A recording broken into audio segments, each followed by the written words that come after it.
What if I told you that the WNBA didn't just fail Caitlin Clark, they sabotaged her? Yeah, you heard that right, because according to ESPN's own leaked reporting, this wasn't bad luck or rookie growing pains. This was a pattern, a calculated effort by the league, the commissioner, and even some veteran players to control the narrative and to keep Caitlin Clark's rise from completely changing the WNBA forever.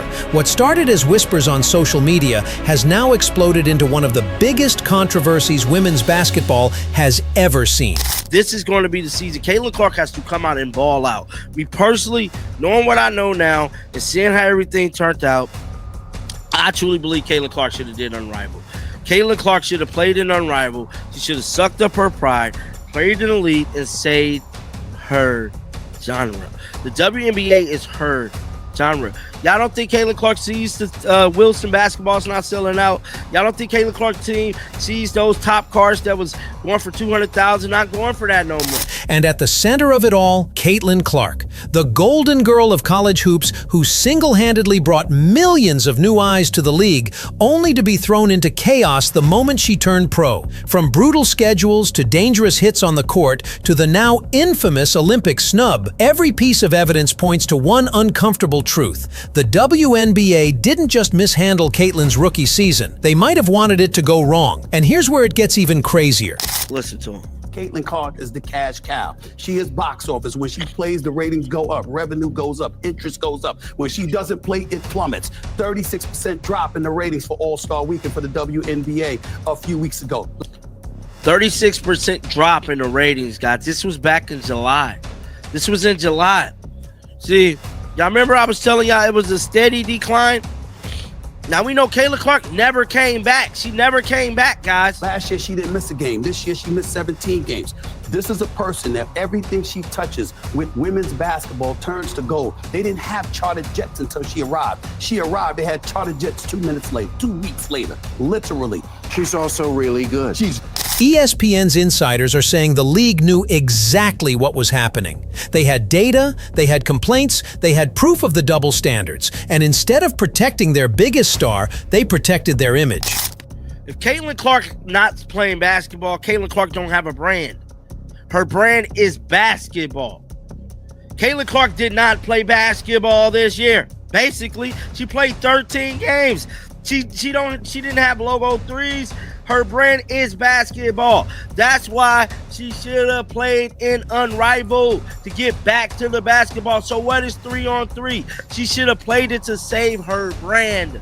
Because as of right now, I don't believe Caitlin Clark's brand is going to be as big. She literally has to come out. But why? Why would a league desperate for attention bury the one player capable of saving it? Was it jealousy, ego, or a system that simply couldn't handle someone becoming too powerful, too popular, too fast? This isn't just about basketball anymore. It's about power, politics, and the fear of change inside a league that claims to celebrate growth as long as it's on their terms. We're breaking it all down. Every receipt, every quote, and every contradiction, right here on Her Hoops. So grab your popcorn, because this one's gonna get messy. Hit that like button, drop your take in the comments, and let's talk about what ESPN's bombshell report really revealed about the WNBA's treatment of Caitlin Clark.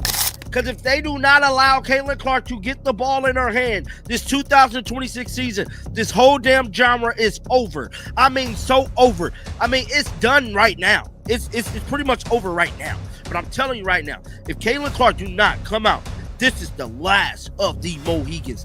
The Indiana Fever has the fate of the entire WNBA in their hands if they do not give Caitlin Clark the ball and let her dominate. I mean, she dominates. Caitlin Clark has to win MVP. To understand how we got here, you have to rewind to the moment Caitlin Clark stepped into the WNBA spotlight. She wasn't just another rookie. She was the story, the player who shattered records, sold out arenas, and turned women's basketball into appointment television. When she declared for the draft, the entire sports world tuned in. Now, that was on Bill Maher, man, back in July. And just like I'm telling y'all, bro, this is not a good look, man. This is not a good look. The WNBA looking real suspect, dog. Get down in the comment section. Let me know y'all thoughts about this. Keep them bills on, man. And like I say, I'm going to continue to cover other stuff. I'm going to do my 1 or 2 WNBA videos, but we got to keep the ship sailing, baby. And until next time, shake the haters off. I'm out of here, bro. Peace out. The Indiana Fever didn't just draft a player, they drafted a movement. But almost immediately, something felt off. Instead of celebrating her arrival, the league seemed uneasy. You could feel it in the tone of interviews, the headlines, even the official statements from Commissioner Kathy Engelbert. Every time Caitlyn's name came up, the message was clear. She's not bigger than the league. That's not how you treat a generational talent. That's how you try to control one. Then came the schedule leaks. Back-to-backs, brutal travel routes, late-night games buried on streaming platforms, while other teams got favorable time slots and rest days. The Fever were treated like a bottom-tier team, even though they were drawing top-tier numbers. And those numbers? They were historic. When Caitlyn played, ratings skyrocketed. Merchandise flew off the shelves. Social media exploded. ESPN themselves recorded record-breaking audience spikes every time she stepped on the floor. So what did the WNBA do with that data? Nothing. They didn't promote her more, they didn't protect her more. Instead, they doubled down on parity and team-first messaging, trying to sell the idea that every player was equally responsible for the league's growth. But the truth was obvious. Caitlyn Clark was the growth. And when the league refused to acknowledge that, it set off a chain reaction. Veteran players began taking subtle shots in interviews. Commentators downplayed her success, and before long, the narrative shifted. From "Caitlyn Clark is saving the WNBA" to "Caitlyn needs to earn her respect." That shift wasn't organic, it was orchestrated, because somewhere along the way the league decided that managing Caitlyn's rise was more important than maximizing it. And as we're now learning, the results of that decision were catastrophic. Let's break down exactly how the WNBA fumbled, or maybe intentionally sabotaged, Caitlyn Clark's rookie season. It started with the schedule. The Indiana Fever played more back-to-backs than almost any other team in the league. They logged some of the worst travel miles, often on commercial flights, while other squads enjoyed lighter loads. That's not random. That's a decision. Someone approved that schedule knowing it would wear Caitlyn down physically and mentally during her very first season. Now, let's talk about visibility. Despite record-breaking ratings whenever Caitlyn took the court, the league consistently shoved Fever games into terrible time slots, weekday afternoons, secondary streaming services, and obscure networks. Meanwhile, teams with lower ratings somehow landed prime time slots. Why bury your biggest draw unless you're trying to keep her spotlight from burning too bright? Then there's the officiating. Anyone who watched even a handful of Fever games saw it. Defenders hammering Caitlyn on drives, shoves after the whistle, hard screens that bordered on assault. And the refs? Silent. No calls, no protection. But on the other end, the smallest contact from Caitlyn would whistle her for a foul. The double standard was impossible to ignore. And when players went after her, literally, the punishments were a joke. The Kennedy Carter hip check was a cheap shot, plain and simple. It wasn't competitive fire, it was targeted violence. The WNBA's response? A fine so small it wouldn't even dent a veteran's pocket. No suspension, no message sent. The league made it clear. You can go after Caitlyn Clark and nothing will happen to you. Then came the Olympic snub. The league and USA Basketball, which work hand in hand, left her off the roster entirely. Not because she lacked skill, but because her inclusion would have shifted the power dynamic. It would have proven that she was already outshining the so-called establishment. From scheduling to safety, from promotion to punishment, every major decision somehow worked against Caitlyn Clark. Was it bad management? Or was it a message, a warning, to never get too big for the league's comfort zone? This is where everything started to boil over, where the tension that had been quietly brewing inside the WNBA finally exploded into the public eye. By mid-season, it wasn't just fans who noticed something was off. Analysts, journalists, even former players began to speak up. Stephen A. Smith went on air and said the quiet part out loud, that the league had killed the Caitlyn Clark hype train. And when Stephen A. says something like that, the sports world listens. Suddenly, what fans had been whispering online turned into a national debate. Was the WNBA deliberately sabotaging its biggest star? And right when that conversation started heating up, ESPN dropped the receipts. leaked internal memos and interviews showing that league officials were fully aware of the disparity in officiating, the travel issues, and the scheduling problems, and they chose not to fix them. That's not incompetence, that's intent. Meanwhile, the players' hostility toward Caitlyn kept escalating. Cheap shots on the court turned into subtle digs in post-game interviews. Words like privilege and media favorite were thrown around. When ESPN's reporting came out, it painted a picture that was downright shocking, but also, in hindsight, completely predictable. Inside the league office, there were debates about how to handle Caitlyn Clark's popularity. Some executives wanted to capitalize on it, build the marketing strategy around her, and make her the face of the WNBA. But others, including Commissioner Kathy Engelbert, reportedly pushed back, fearing it would alienate veteran players and create imbalanced media narratives. Translation? They didn't want Caitlyn Clark to become too big to control. And that's where the politics started to outweigh the business logic. Instead of protecting and promoting their most valuable asset, the WNBA chose to appease players who felt threatened by her rapid rise.